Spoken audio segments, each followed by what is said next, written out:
Olá, meus queridos alunos, sejam todos muito bem-vindos a mais uma semana de estudos. Eu sou a professora Diane Marques, professora de Ciências do Ensino Fundamental 2. E vamos para o nosso momento de reflexão. A frase de hoje é: sucesso é o acúmulo de pequenos esforços repetidos dia a dia. Frase essa de Robert Collier. Bom, queridos, o sucesso é uma junção de fatores. Junções essas que você tem que fazer todos os dias, esforços que você tem que fazer todos os dias. Todos os dias se esforce, nem que seja um pouquinho, mas vá acumulando, que eu tenho certeza que você terá muito sucesso. Olá, meus queridos alunos. Vamos então dar continuidade aos nossos estudos. Eu peço que nesse momento você pegue seu livro didático, que você abra na página 54 e vamos iniciar. Bom, hoje a gente vai falar então sobre elementos químicos e a sua representatividade. Então, de acordo com a União Internacional de Química Pura e Aplicada, a IUPAC, para quem não sabe, é uma organização científica não governamental que tem a união de diversos pesquisadores, né? Esses pesquisadores, eles fazem recomendações sobre a nomenclatura, né, sobre a simbologia, sobre o nome de um determinado elemento químico e fazem publicações, né, de suas pesquisas. Então, a IUPAC, que é essa União Internacional de Química Pura e Aplicada, ela é essa organização não governamental de pesquisadores. Bom, segundo a IUPAC, hoje são reconhecidos 118 elementos químicos. Então, se a gente fosse pegar uma tabela periódica, com certeza, se você fizesse a contagem, você ia ver que hoje há 118 elementos químicos. Então, para cada elemento químico, há um número atômico que o identifica. Portanto, a diferença de um elemento químico para o outro é o seu número atômico, ou seja, o seu número de prótons no seu núcleo, ok? Então, aqui pela nossa definição, elemento químico é definido como um conjunto de átomos que apresentam o mesmo número atômico. Então, elemento químico é isso, é um agregado, né, de átomos ali que apresenta o mesmo número atômico, representado pela letra Z. Então, a representação dos elementos químicos é feita por um sistema simples de notação que consiste em simbolizá-los por uma ou duas letras retiradas da sua denominação, em geral do latim ou do grego. A primeira letra é maiúscula e a segunda, quando existir, é minúscula. Dessa forma, todos os elementos químicos são reconhecidos em qualquer lugar do mundo, independente do seu idioma, que é o que nós vamos ver aqui nessa tabela. Então, segundo a IUPAC, né, os elementos químicos, eles têm a sua origem, né, do seu nome, do latim ou do grego, que pode ser representado pela primeira letra do seu nome, que vem como letra maiúscula, e a segunda, se existir, como minúscula. Então, olha só aqui. Então, segundo a IUPAC, né, aqui eles denominaram hidrogênio, que em grego ou latim, no caso aqui do nosso quadro, o nome está em latim, hidrogênio, o símbolo H, a letra H maiúscula e o número atômico 1. O carbono, carbono, em latim, simbologia C maiúsculo, número atômico 6. Oxigênio, oxigênio, em latim, a simbologia O maiúsculo, número atômico 8. Fósforo, se você observar, fósforo está escrito com PH, porque está em latim. A simbologia dele é feita pela letra P maiúscula, pelo nome em latim de fósforo C, fósforo com PH, número atômico 15. Prata, argento. Então, o elemento químico prata em latim é argento, por isso que o símbolo dele na tabela periódica é AU, e o número atômico dele é 79. Chumbo, plumbo, em latim, por isso que o símbolo dele é PB, porque o nome de chumbo em latim é plumbo, né? Plumbo, por isso que é PB, porque é o P maiúsculo de plum e o B minúsculo de bum, né? E o número atômico 82.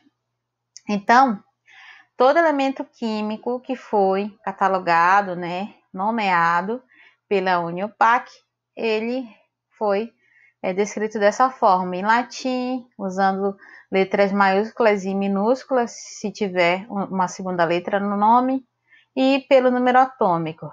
E aí uma coisa que a gente tem que relembrar é que esses nomes foram colocados em latim, o nome dos elementos químicos, porque o latim é uma língua morta, então, para que todo o mundo, né, siga um padrão de forma internacional, que aonde você chega esse elemento químico seja reconhecido, foi assim escolhido, então, ser colocado na língua latim, que é uma língua morta.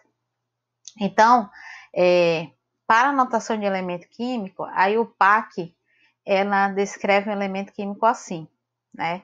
Onde aqui você tem o símbolo, que é a letra do elemento químico.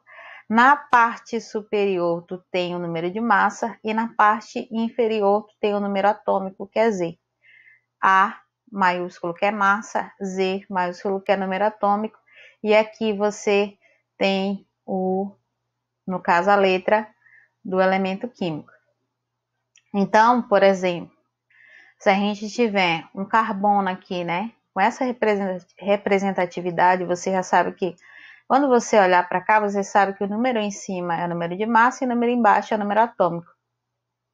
Então, você já sabe que o número 6 é o número atômico desse elemento químico que é o carbono, e o número 12 é o número de massa desse elemento químico. E aí, ele diz o quê? Que o índice inferior, que é esse número atômico, ele pode ser omitido nessa identificação, pois todos os átomos de um dado elemento químico têm a mesma quantidade de prótons. Assim, em vez de escrever, né, dessa forma, é suficiente você colocar carbono em número de massa para representar o átomo de carbono de massa 12. Então, como você já sabe que o número atômico é a mesma coisa que o número de prótons, então você pode ocultar esse número 6 aí, que é o número atômico do elemento químico. Você pode dizer que é o carbono 12. Então, você já sabe, esse carbono 12 tem o número atômico, ou seja, o número de prótons 6. Então, além do carbono 12, de massa 12, é possível encontrar na natureza mais 2 átomos de carbono, o carbono 13 e o carbono 14, que são esses aqui, né? Então, quando a gente comparar o carbono de massa 12, de massa 13 e massa 14, o que a gente vai perceber? Que eles três têm o mesmo número atômico. Olha o número de prótons, 6 do 12, 6 do 13 e 6 do 14, certo? O que vai diferir entre eles é a quantidade de nêutrons no núcleo, né? Porque nesse carbono 12 eu tenho 6 nêutrons, no 13 eu tenho 7 nêutrons e no 14 eu tenho 8 nêutrons. E aí, automaticamente, por saber que o número de massa é a soma de prótons mais nêutrons, você vai ver que a massa vai diferenciar. Por quê? Porque você vai somar 6 mais 6, que vai dar 12, ou seja, carbono 12, 7 mais 6, que vai dar 13, carbono 13, e 8 nêutrons mais 6 prótons, que vai dar 14, ou seja, vai formar a massa do carbono 14. Por isso que esse carbono recebe esse nome. Carbono de massa 14, carbono de massa 13 e carbono de massa 12. Por quê? Porque quando você soma a quantidade de nêutrons mais a quantidade de prótons, você tem a massa total daquele átomo. Então, quando átomos de um mesmo número elemento químico, né? Ou seja, quando você tem átomos que eles são de um mesmo elemento químico, diferente quanto ao número de nêutrons no núcleo, consequentemente, o número de massas são chamados de isótopos. Então, o que são isótopos, professora? Então, imagina, você tem elementos químicos que apresentam a mesma quantidade de prótons, só que o que diferencia é que eles têm um número de massas diferente. Então, toda vez que a gente estiver falando de isótopos, você lembra, são elementos químicos, né? Que são átomos do mesmo tipo de elemento químico, com o mesmo número atômico, mas de massas diferentes. Então, Vamos pegar o hidrogênio aqui como exemplo. O hidrogênio. Eu tenho hidrogênio aqui, aqui e aqui, tá? Aqui no nosso exemplo, a gente tem 3 tipos de hidrogênio. Então, eles são do mesmo, são elementos químicos iguais, né? São hidrogênios. Só que se você observar, eles possuem o quê? O mesmo número de prótons. Ó, o primeiro tem 1, o segundo 1 e o terceiro tem 1. Só que o que difere deles? É o número de massa, que o número de massa é diferente.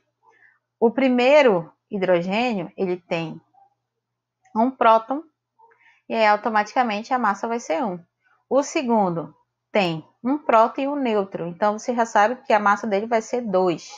E o terceiro você tem um próton e 2 nêutrons, então você já sabe que a massa vai ser 3. Então, isótopos são elementos químicos que apresentam a mesma quantidade de prótons e o número de massa diferente, que é o exemplo que nós vimos aí. Então, você tem aqui o prótio, o deutério e o trítio, que são os nomes dados a esses tipos de hidrogênios, isótopos. Então, não esqueça, isótopos são átomos do mesmo elemento químico que possuem a mesma quantidade de prótons, só que de massa de número diferente. E aí, os diferentes isótopos de um elemento químico comportam-se quimicamente da mesma maneira. A principal diferença entre eles está no número de massa de seus átomos, e isso resulta em diferentes massas para substâncias formadas por isótopos diferentes. A água pesada, usada em reatores nucleares, por exemplo, por ser formada por um hidrogênio deutério, ou seja, de massa 2, é mais densa que a água comum, formada exclusivamente pelo hidrogênio, o prótio. Então, alguns elementos eles podem apresentar isótopos radioativos, denominados radioisótopos. É o caso do carbono, cujo o isótopo carbono de massa 12, por exemplo, é estável, enquanto o carbono de massa 14 ele é radioativo. Então, existem isótopos que eles apresentam comportamentos iguais, o que diferencia a quantidade de massa neles, que é o exemplo aí da água pesada, que é utilizada nos roteadores, de massa 2, e a água comum que nós utilizamos em casa, que é de massa 1, né? Que isso referente à molécula de hidrogênio. E aí, existem elementos químicos que eles são isótopos radioativos, como exemplo aí do carbono. O carbono de massa 12, ele é um elemento químico que ele é estável. Agora, quando você tem um carbono de massa 14, ele já é um isótopo radioativo, ou seja, o núcleo dele é instável e com isso ele acaba aqui criando, emitindo radiações. Então, além dos isótopos, há outros grupos de elementos químicos, que são os isóbaros e os isótonos. O que são os isóbaros? Os isóbaros, eles são átomos de elementos químicos diferentes, portanto, com diferentes números atômicos, no entanto, com o mesmo número de massa. Então, não esqueça, isóbaros são elementos químicos diferentes, por exemplo, carbono e nitrogênio, certo? São elementos químicos diferentes, que possuem um número atômico igual, né? Ou seja, o número atômico dele é diferente e o número de massa que vai ser igual. Só é lembrar, isóbaros de massa igual, elemento químico diferente, mas as massas são iguais. E são de átomos diferentes.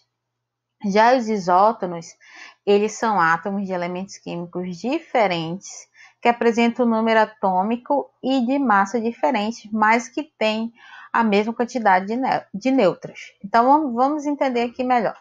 Você tem aqui o carbono e o nitrogênio. Eles são 2 átomos diferentes. Carbono é diferente de nitrogênio, certo?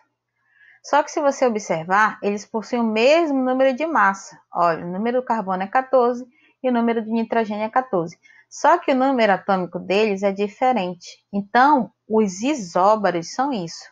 São elementos químicos diferentes, de átomos diferentes, que possuem o mesmo número de massa, mas o número atômico é diferente, certo? Já os isótonos, que são esse exemplo aqui. Por exemplo, você tem aqui o carbono de massa 13 e número atômico 6. Esse carbono de massa 13 com número atômico 6, ele é isótono do nitrogênio de massa 14 e número atômico 7. Por quê? Porque eles apresentam o mesmo número de nêutrons. Mas aí você pode se perguntar, mas professora, como que eu vou saber que eles têm a mesma quantidade de nêutrons? Muito bem, agora chega o ponto, você vai ter que calcular. Para você descobrir que esse carbono de massa 13 e número atômico 6 é isótono do nitrogênio de massa 14 e número atômico 7, você vai ter que fazer o cálculo para encontrar o número do nêutron, para você saber se eles são isótonos mesmo. Como é que a gente faz isso? Vamos ver agora. Então, para a gente descobrir então o número de nêutrons, basta a gente subtrair o número de prótons pelo número de massa. Simples, né?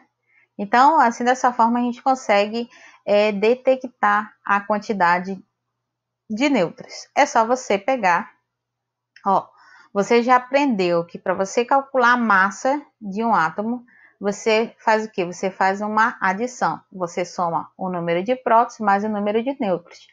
Para você descobrir a quantidade de nêutrons, você vai pegar o número de massa e vai subtrair, ou seja, vai diminuir pela quantidade de prótons. Então, o átomo lá do carbono 13, de massa 13, e o nitrogênio de massa 14, eles são isótonos sim.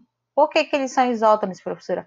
Porque eles possuem o mesmo número de nêutrons, certo? Porque se você for fazer o cálculo lá, você vai ver que o carbono, você diminui 13 menos 6, vai dar 7. O número de nêutrons do carbono. Se você pegar o nitrogênio e diminuir 14 menos 7, você vai ver que vai dar 7. Então, os dois têm um número igual de nêutrons, então eles são isótonos. Eles possuem o mesmo número de nêutrons, ok? Vamos falar então agora sobre o íon. Então, você aprendeu no modelo atômico de Thomson que a carga elétrica total do átomo é nula, ou seja, a quantidade de carga positiva no número de prótons é igual à quantidade de carga negativa no número de elétrons, ou seja, o átomo é uma partícula neutra. Por quê, professora? Porque a mesma quantidade de carga elétrica que ele tem no próton é a mesma quantidade de carga elétrica que eles possuem no elétron. Então, por possuírem a mesma quantidade de carga, eles se neutralizam. No entanto, de maneira geral, o átomo pode perder ou ganhar elétrons. Quando isso ocorre, o equilíbrio entre as cargas deixa de ser nulo, ou seja, a quantidade de elétrons difere da quantidade de prótons e o átomo forma um íon. Então, quando você tem um átomo neutro, né? Um átomo, ele é neutro por quê? Porque ele possui a mesma quantidade de carga positiva e negativa. Quando esse átomo ele perde esse equilíbrio das cargas positivas com as negativas, ele automaticamente ele vai diferir na quantidade de prótons e de elétrons. E aí, quando o átomo ele perde ou ele ganha elétron, ele se transforma-se em um íon. A gente diz que ele acaba aqui transformando-se em um íon. E aí, quando esse íon é positivo, quer dizer que ele perdeu elétrons. E aí a gente chama esse íon de cátion. Quando esse átomo ele ganha elétrons, ele fica, né, com o íon negativo. E aí quando esse átomo ele ganha elétrons, que ele fica com esse íon negativo, a gente chama esse íon de ânion, tá? É só lembrar, cátion, íon cátion, quando perde, positivo, íon ânion quando ganha negativo. Então, o íon nada mais é, né? O íon é um átomo ou um grupo de átomos agregados positivamente ou negativamente. Então, em ambos os casos, só há variação no número de elétrons quando há formação de íons, né? Ou seja, quando você perde ou você ganha elétrons. Então, portanto, num cátion ou no ânion de qualquer elemento químico, o número de prótons permanece o mesmo. O que vai variar é a quantidade de elétrons. O número de prótons ele não vai se alterar. O que vai alterar quando há a formação de um íon é a quantidade de elétrons. Quando você perde elétrons, você está formando um íon cátion. Quando você ganha elétrons, você está formando um íon ânion, ok? Então, vamos observar aqui a formação do íon sódio a partir do átomo de sódio e do íon fluoreto a partir do átomo de flúor, que nós vamos ver aí. Primeiro vamos ver aqui, você tem aqui um átomo estável, um átomo nulo, né, de sódio. Aí esse átomo ele perdeu um elétron, olha só, aqui da camada M, ó, perdeu um elétron, esse único elétron que tinha aqui na camada M ele perdeu. Ou seja, se ele perdeu, o que aconteceu? Houve uma produção de um íon, né? Então, aqui no átomo estável do sódio, eu tenho 11 cargas positivas e 11 cargas negativas, né? Então, a carga total aqui elétrica ela é nula, ela é zero. Quando esse átomo ele perde um elétron, o que vai acontecer? Essa carga aqui, ela deixa de ser nula. Então, ele perdeu um elétron aqui, ó, na última camada. E aí, o que aconteceu? Perdendo um elétron, acabou de se criar um íon. E aí, eu fiquei como? Com a carga positiva 11 e com a carga negativa 10. Porque eu perdi um íon. Então, automaticamente, eu criei um íon com carga elétrica positiva.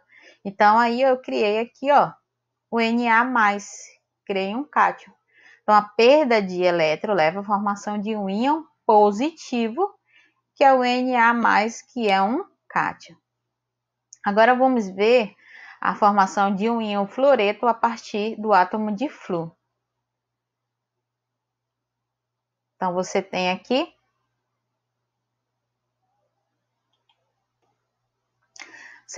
então, né, um átomo de flúor estável, onde ele tinha 9 cargas positivas e 9 cargas negativas. Aí, o que aconteceu aqui? Ele ganhou, né, ele ganhou um elétron aqui na camada L. E aí, ele ficou como? Com 9 cargas positivas e 10 cargas negativas, ou seja, ocorreu a criação de um íon negativo, ou seja, um ânion. Então, olha como é que fica a carga elétrica total. Fica menos um negativo. Então, eu tenho a formação do íon fluoreto, que é esse aqui, F-, ou seja, quando um átomo ele ganha elétron, vai haver a formação do íon negativo, que é um ânion. No caso aqui, é o íon fluoreto, F1 negativo. Então, observe que tanto no cátion quanto no ânion, a carga do íon é representada no canto superior direito do símbolo dos elementos químicos. Ou seja, bem aqui, ó, no canto direito, eu tenho a representação mostrando aqui, ó, que eu tenho a formação de um íon. No caso aqui do fluoreto, um íon negativo. Então, agora que você já sabe que a única diferença entre o íon e seu respectivo átomo é apenas o número de elétrons, já podemos então fazer a distribuição eletrônica de um íon.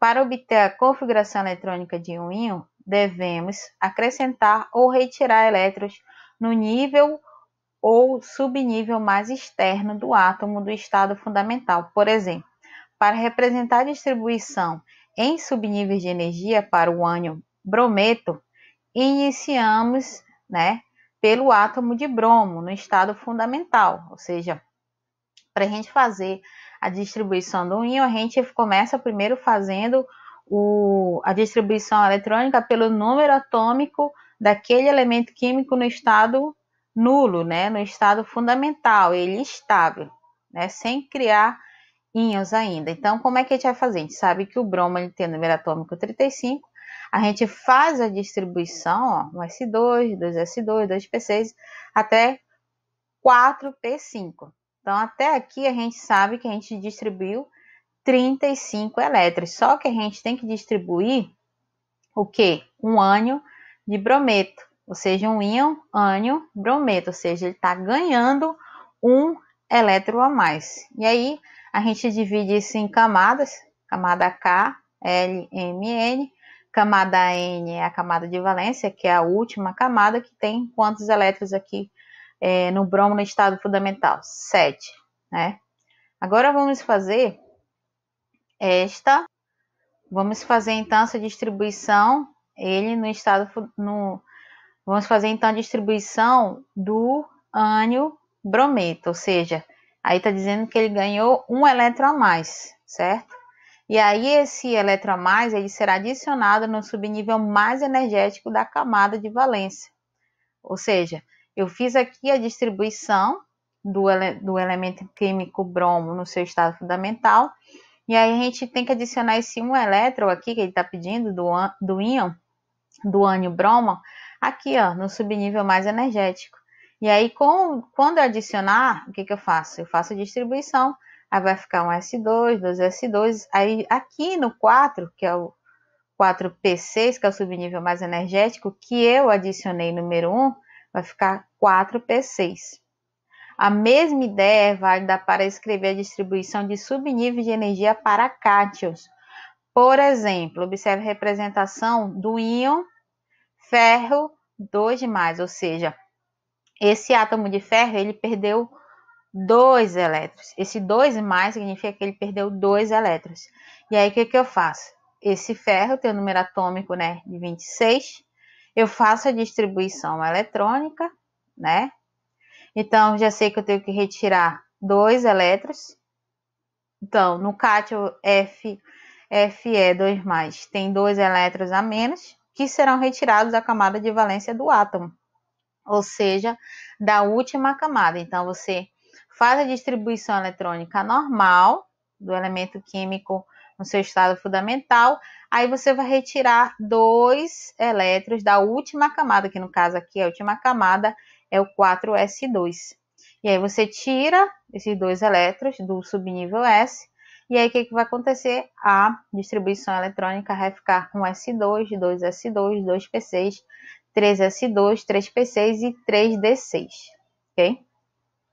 Então, como ficaria então a distribuição em subníveis de energia para o íon Fe3+, ou seja, para um átomo de ferro em que o elemento químico perde 3 elétrons? Como é que ficaria? Bom, nesse caso, para a formação do íon trivalente, ou seja, aquele que tem 3 cargas elétricas, né? No caso aí, perdidas, 3 cargas elétricas positivas perdidas, é necessário você retirar quantos? 3 elétrons. No entanto, a camada mais externa apresenta somente 2 elétrons. Assim, além dos elétrons da camada de valência, retira-se o terceiro elétron do penúltimo nível, ou seja, do subnível 3D, ou seja, o mais energético. Então, você fez a distribuição, né?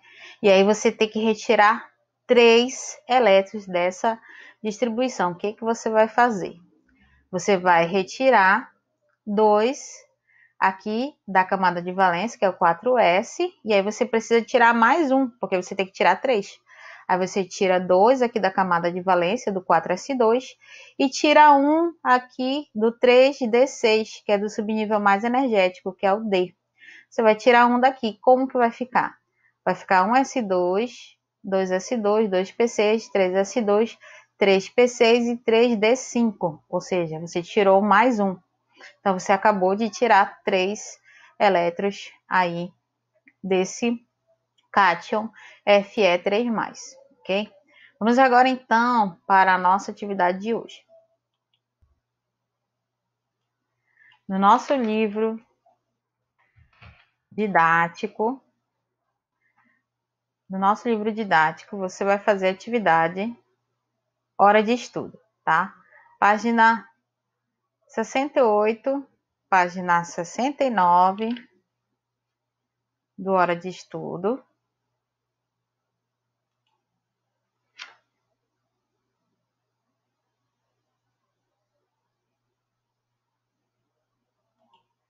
Até a página 72, tá bom?